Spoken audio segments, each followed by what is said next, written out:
Good morning. Good morning. Good morning. Good morning.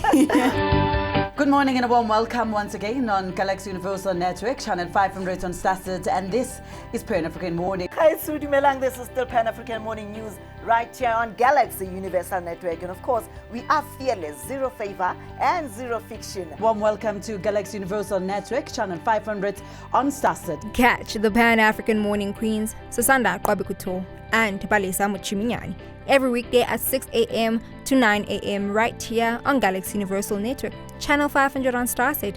Catch us on all our social media platforms. It is Galaxy Universal Network on Facebook, at @gun_TV on Twitter and Instagram. Visit our website on www.galaxyun.tv. You sure don't want to miss out. It's a very good morning and a warm welcome to Galaxy Universal Network, Channel 500 on Starset. Igama lami ke ngingusisanda nomusa kwaQWABE QOUTAUD. Intombazane yaphansi kwamhlabi yalingana. Umfule ngophuza ngiphuza gelegele kanti inkomo zakithi ngayishiya zidla phansi emahlathini asekubandeni. Kanti ke zona ziphuze ebhudlweni umfulo ohamba ngeslow motion kwesikwazibi isigodi. Kula ngibuye khona ke ngathola amabombo ngawakhombisa ngawabhekisa egoli kwandonga ziyaduma. Konyama kayipheli kuphela amazinyo endoda. Would like to profusely apologize for the delay. 30 minutes later, we are really struggling with our systems. We have got a technical error that has prevented us from starting on time. However, we hope that you are going to enjoy the remainder of 2.5 hours for your breakfast show this morning. Of course, I'm flying solo. I'll be with you from now until 9 o'clock in the morning. And thank you for allowing us to be in your homes, allowing us to be in your bedrooms, in your bathrooms, wherever you're watching us. Of course, we're saying it is a very good morning to you. And those that are watching us through social media platforms will appreciate your time at this moment. And of course, we would like to say if you are in the West African continent, of course, in the East Africa, or you are in the North Africa, or you are in the Southern Africa, of course, just like us, we are saying good morning. Habari, of course, this is Pan-African Morning. We are going to be giving you the first news headlines. Now, let's look into the top story. Deputy President David Mabuza has addressed the NCOP after a number of postponements. And of course, we are looking at another story of Nomvula Mokonyane confirms that some of the allegations that were leveled against her. So she has made quite a very quick U-turn in there at the Zondo Commission. And the Democratic Alliance responded to John Model's report, or rather exit from the party. Of course, Modi exited the party a few days ago and calling it that the party is no longer what he previously known or joined as the DA started a couple of years back. And of course, moving on with other stories. The rescuers in Peru discovers a heartbeat in the rebel, a miraculous story in there. It's been quite a very long time that you could find someone still alive in there. So we'll look into that story, of course. And it is the first Friday of the wintry September. Of course, as you can recall that we are celebrating Heritage Month, and at the very same time, it's a tourism month. So we encourage most of people to go out there and visit other places during this September, and of course continue doing that throughout the year. Now let's give you the first top story. David Mabuza has been fielding questions in the National Council of Provinces, his first appearance in Parliament after a lengthy battle with ill health. He was responding to questions tabled by NCOP yesterday. One of the most challenging questions the Deputy President had to answer was on the state-owned entity ESCOM. Mabuza told the National Council of Provinces that there were plans in place to get ESCOM functioning. Part of the plan was to bring Madupi and Kusile power stations online soon. This would ensure more energy generation for their country. And also, Mabuza also said that they want to bring the independent power producers to ensure that there were security and energy security in their country. Mabuza Mabuza said that the department and businesses as well as the households that owe Eskom must start paying the power utility. Eskom owed more than 28 billion rands by municipalities, and the debt has been increasing. And Mabuza had reiterated that there is no intention to privatize Eskom. Mabuza was also responding to the Auditor General Kimi Makwetu's damning report detailing the misappropriation of funds intended for COVID-19 relief. Deputy President David Mabuza has told the Parliament that the government did not know that the money that was set aside to combat the COVID-19 pandemic would be stolen. And of course, what did you expect? You knew that. Now let's have a look. The repositioning of the department, the overall institutional capacity has improved to ensure that government accelerates land reform. The Minister's response to the National Assembly, referred to by the Honourable Member, provides a historical view of what government has accomplished through the implementation of various policy interventions to advance meaningful land reform. This includes investment that government has made in providing comprehensive farm development support to ensure that acquired restricted farm remains productive. Historically, various assessments and evaluations at national, provincial level have highlighted challenges that have impacted on the productivity of farms. Among others, this includes communal property association governance challenges, alleged corruption in land reform transactions, and inadequate post-settlement support due to fiscal constraint. For the Interministerial Committee on Land Reform and Agriculture, the functionality and productivity of land reform farms remains high on our agenda to ensure that agricultural sector. Now, okay, it's quite very, disturbing to even imagine that, the government is claiming that, oh no, we were not aware that the money would be stolen. We were not aware that there would be corruption.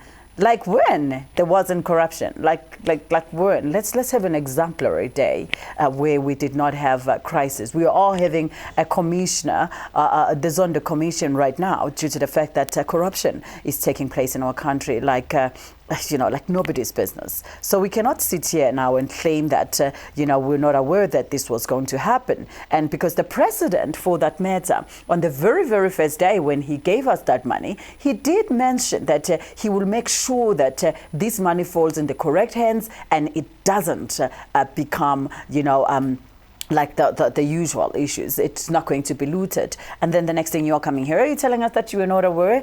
Excuse us. Moving on with our stories. Former Minister Nomvula Mokonyane has made a number of admissions to allegations that she had previously denied. Mokonyane has concluded another appearance at the State Capture Commission, and this following former Bosasa's employees Bongiwe Dube's testimony at the hearing about how Bosasa spent thousands of rands worth of food for former Cabinet Minister Nomvula Mokonyane. Another witness, owner of the Victorian guest house, Frederick Henry Kotsia, confirmed that Bosasa had funded her birthday celebration at his guest house.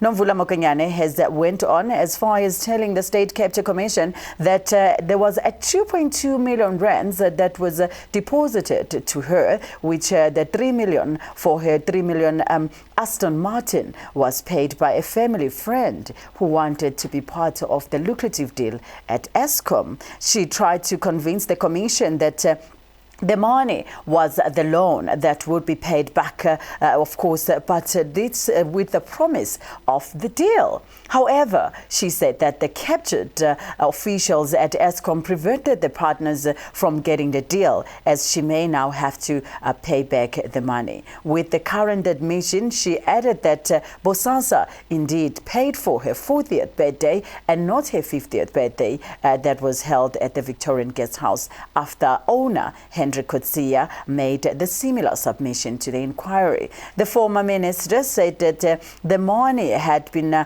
gauged by evidence presented at the State Capture Commission, and has backtracked claims that Bosasa did not party, or rather did not have a pay for her party, for her 40th birthday party. Mokunyane also says that her intention was to never mislead the commission. In her words, she said, as I quote, "Hence I have come and made this submission, having read first before even getting the evidence from the commission." Have a look.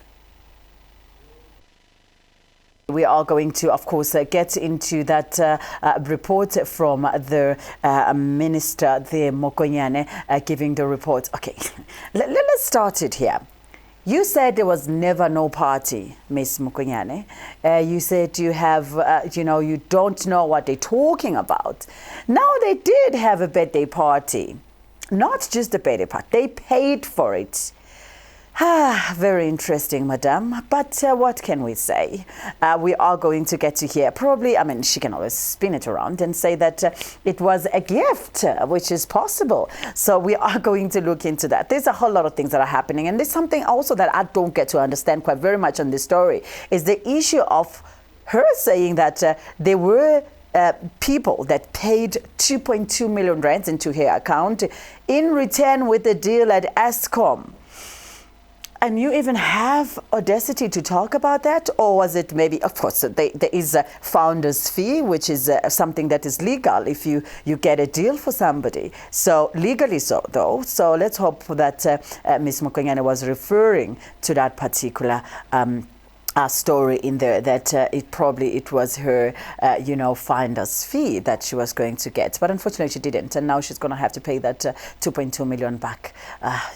Story for another day. Moving on with our story. The Democratic Alliance spoke out yesterday regarding the long-standing party member John Moody's exit from the party.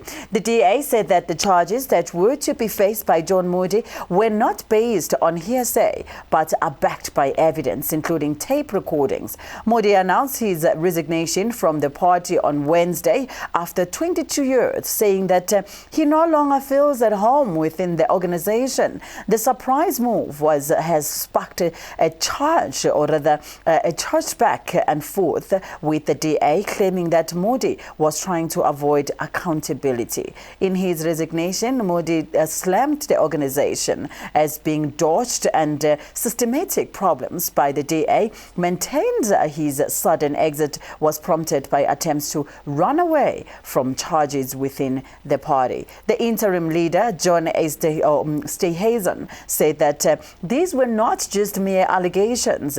These are case, or rather the case is one of the most serious there, and has never been, or rather ever been before the DA, and the DA proceedings were due to be heard in the near future. Mr. Moody, in resigning from the Democratic Alliance, is in fact running away from facing a very serious set of charges relating to an attempt to frame a political opponent in a sex for jobs scandal. This also allegedly involved attempting to bribe two young and vulnerable first-time councillors into giving false evidence. Mr. Moody was also to face a charge that he was involved in offering these councillors promotions on the candidates list for the 2021 elections if they cooperated in making false statements to smear the senior politicians involved. Moody is accused of attempting to frame a political opponent in a sex for jobs scandal and of trying to solicit false statement on the matter from the two first-time councillors. Steenhuisen announced that initially the party did not want these matters to be discussed publicly. He said that, however, we cannot allow the full set of circumstances to prevail and for the lies to now be allowed to settle and eventually become fact, as I quote Steenhuisen there. But the former leader insists that the claims are fabricated. In some instances, he wasn't even formally charged. Whew, drama in the Democratic Alliance, it is really, really big. Let's have a look. Now, moving on with our stories, of course, the Constitutional Court has had that private rights sometimes have to yield to state crime-fighting obligations. That's the arguments from the advocate Darlene Mpofu, who's representing Public Protector Busisiwe Mkhwebane in her application to access confidential taxpayer information in March. The North Gauteng High Court ruled on Mkhwebane's subpoena's powers do not extend to taxpayer records. The case stems from the allegations that the former President Jacob Zuma received payments from Royal Security but failed to pay the income tax. As you'll see in AfriForum, it is said that the balance of convenience is almost the decisive element. How does it work, my lady? It works in very simple ways. Remember, the normal test for balance of convenience, my lady, is that your ladyship has to say, what will be the prejudice to Mr. Godan if the disciplinary action is taken and yet he wins the review application? Versus, what will be the prejudice to the president or the public interest in this case if Minister Godan is not disciplined and yet he's going to lose the review? In other words, the whole country must be held at ransom for 4 or 5 years. Remember, what they are saying is that this thing must be stayed for review, including appeals. We know that that can take 3 to 4 to 5 years. So the whole country must be at a standstill for 4 or 5 years until Mr. Godan and Mr. Ramaphosa are out of office to do a simple disciplinary procedure versus what is on the other side of the scale. The inconvenience of Mr. Godan driving to the president's office and just being told that, look, don't...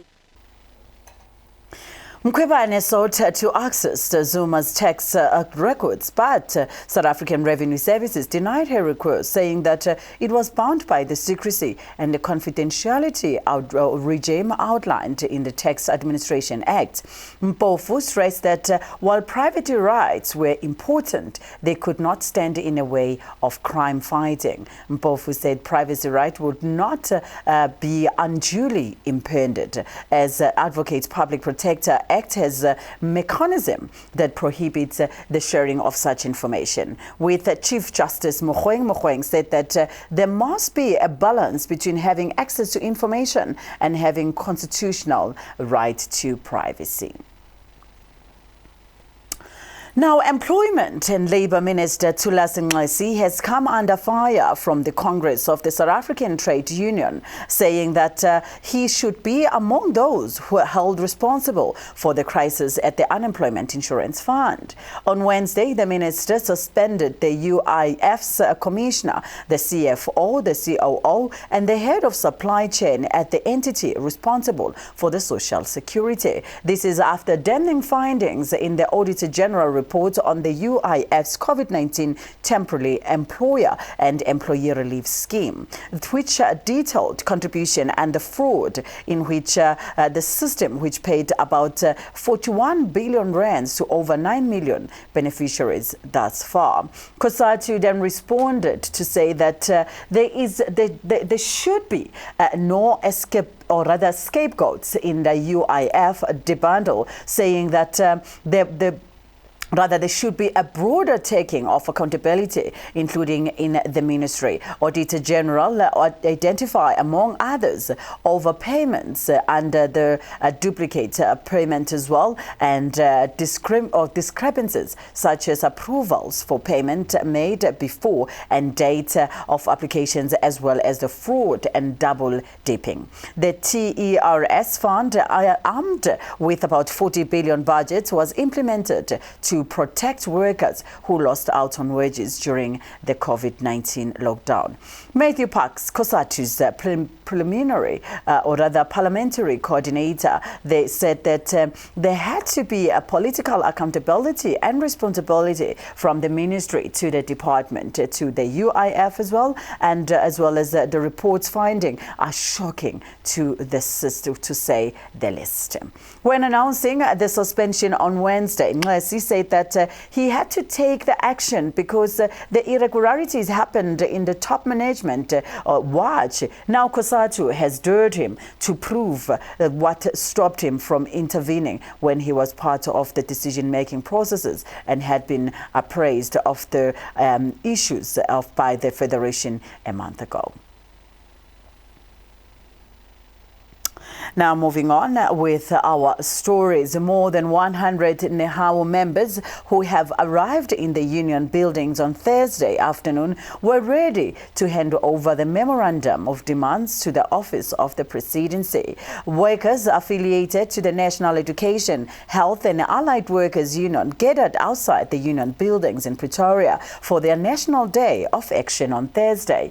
They called for the safer working conditions for frontline workers in the fight against COVID-19. More than 100 members were ready to hand over their memorandum of demands to the office of the presidency. The South African Communist Party's Solly Mapaila said that the workers cannot borrow power to unscrupulous people that are divided into factions and have no concern for society except how amass resources for themselves. So on the 7th of October, the World Day of Decent Work, COUTAUD has called on a general strike. COVID-19 has not suspended the constitution of this country. COVID-19 has not suspended the Labor Relations Act in this country. Therefore, we have a right to demonstrate, to march. We have a right to be on the street. COVID-19 or no COVID-19, we have been social distancing, silambile, and we died. Whether we're going to do a motorcade, kodwa sizawuvakala nge-7. And Makabane, it is not just it's a COUTAUD call, but other federations also have supported our call. But all workers must unite on the 7th. SAFTU is going to be joining us. FEDUSA will be joining us. NAUTU will be joining us. Workers of the world, unite. You have nothing to lose but your chains. Let us liberate ourselves. Akakho omnye umuntu ozasikhulula emakhamandeleni ngaphandle kwethu. Siyabulela. Nkosi sihlalo. Now moving on with our stories. Eswatini's Prime Minister Ambrose Dlamini says that South Africa could have done more to assist smaller neighbors to get hold of personal protective equipment at the start of COVID-19 pandemic. The country is assessing its lockdown means and its impact on the country.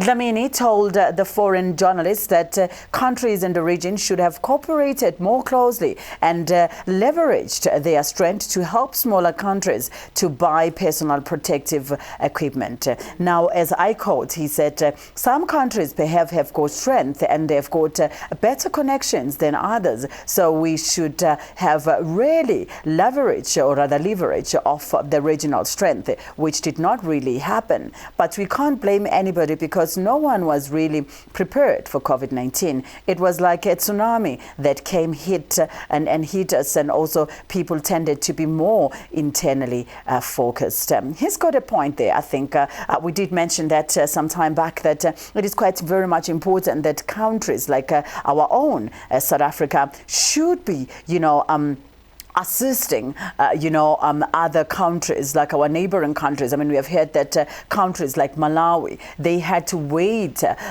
for months and months and months just to get body bags to put people that have passed away, just to get masks that they were ordering from China, which of course exacerbated the spread of COVID-19 to the communities there, because people were not being, protected, and they did not even have the personal protective gears available at their disposal. So I think it's got a point. South Africa should have helped, but at the very same time, South Africa is also struggling. I mean, we have just witnessed, maybe we can say a mini setup in the picketing by Nehawu, that they were saying that their workers are working under very, very difficult conditions where they do not have personal protective gears, and therefore risking their lives. And of course, they have lost a lot of them. Over 200 frontline workers have passed away in the past 3 months, which is definitely a devastating outcome for COVID-19. Now, moving on with our stories. The former Vice President of Zimbabwe, Phelekezela Mpogo, went on trial on Wednesday for the alleged abuse of power and corruption. Mpogo, who is now 80 years of age, has served as a deputy of Zimbabwe's late ex-president Robert Mugabe, who was ousted in a coup in November 2017, almost after 4 decades in power. The Zimbabwe Anti-Corruption Commission accused him of criminal abuse of the office for allegedly ordering the release of police custody of 2 parastatal officials accused of graft in August last year. Awubakit, nibopha umkhulu omdala kangaka, 80 years. It's not going to end well, this one. I'm quite very sure about that. Now, moving on with our stories. The head of Africa's Disease Control Body made a call for all nations to join hands in a global effort to procure and distribute potential vaccines against the coronavirus across the globe. The World Health Organization said that 76 rich nations were now committed to joining a global COVID-19 vaccine allocation plan called by the World Health Organization that aims to help buy and fairly distribute the shots. The United States, however, said that it would not join the efforts called by COVAX due to President Donald Trump's administration's objection to the World Health Organization involvement. It is alleged that COVAX aims to procure and deliver 2 billion doses of approved vaccine by the end of 2021. It currently has 9 COVID-19 vaccine candidates in its portfolio, employing a range of different technologies and scientific approaches to it.